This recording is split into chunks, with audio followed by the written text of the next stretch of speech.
Hello and welcome back to Arsenal Domination, where I just want to talk about our forward options today. Um, we all know that the forwards are obviously going to be Arsenal's biggest area of priority this summer, despite the fact that the two signings that look pretty much like they're all but done are a goalkeeper and a central midfielder. I think that's sometimes just a consequence of when the opportunity comes up to sign players that you're after. But to say the forward line is going to be key. Arsenal are definitely going to look to bring in a number 9. Looks like that's going to be Gyökeres or Sesko, depending on what day of the week it is, depending on which day, which one is favoured on which particular day. And certainly a wide forward seems to be high on the list. But I was just thinking about the fact that we reportedly sent an offer for Leroy Sane. Leroy Sane is obviously an ageing winger with an injury record. So I'd been very, very surprised and somewhat disappointed if if he had come and had been Arsenal's only wide forward arrival in this window.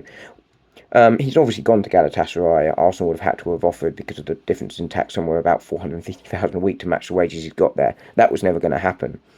But he obviously, as I say, wouldn't have been a starter here. So does that really mean that Arsenal are actually in the market for two wide forwards this summer, not just one? I'm not 100% sure they are, because I think Ethan Nwaneri is going to be in need of minutes this season. Kai Havertz will obviously be part of the number 9 options, but will also be an option to sort of play sort of in the Odegaard role as well. But let's just, for argument's sake, say Arsenal are looking to bring in two wingers. The news this morning from Holland is that Johan Bakayoko is available for around £20 million, which is not a large sum, and actually is the difference between Kepa and Johan Garcia, who of course was Arsenal's original number 1 goalkeeper target for the backup role this summer. So it basically, could mean that money is sort of available, because they'd already budgeted for spending that much on the backup goalkeeper and spent considerably less. He's predominantly a right midfielder. He's left-footed. He's got good pace, but he can also stand up and go and use a trick to beat players. Being left-footed, like Bukayo Saka, he can cut in and shoot from that side. And he's a really good player. Obviously the Dutch league is not of the same level as the English league, but he has shown himself capable in the Champions League.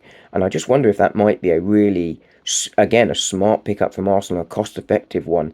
Because I always feel that the sort of 20 to 40 million pound signings can actually be what makes or breaks the squad. Because they're the ones that, will predominantly be squad players going forward. So it is something to think about in the world where Arsenal get two wide forwards. I'm not sure they will, but could he be an option?